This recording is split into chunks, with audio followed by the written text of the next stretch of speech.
Mga Salmo 30. Gidayeg ko ikaw o Ginoo, kay giluwas mo man ako, o kay wala mo man tuguti ang akong mga kaaway sa pigbiay-biay kanako.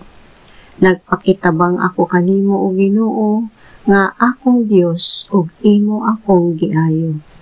Gikuha mo ako gikan sa Siol, niuban ako sa nangadto sa kailanman, apan ang kinabuhi ko gibalik mo kanako.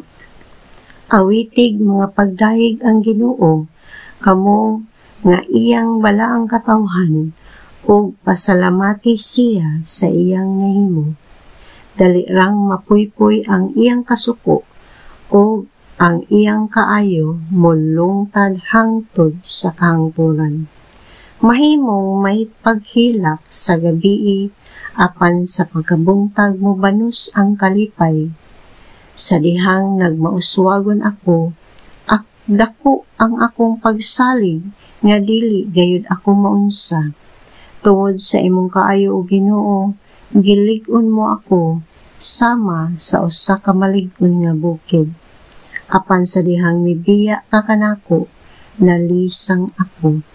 Gisangpit ko ikaw o Ginoo, ung nagpakitabang ako kanimo. Unsa may kapuslanan sa akong kamatayon, kung mahiadto ako sa kahiladman? Makadayeg ba kanimo ang mga patay? Makasangya pa ba kini sa imong pagkamatinud-anon? Pamatia intaon ako o Ginoo, o kaluyi. O Ginoo, tabangi ako. Giilisan mo sayaw, sa kalipay ang akong kaguol.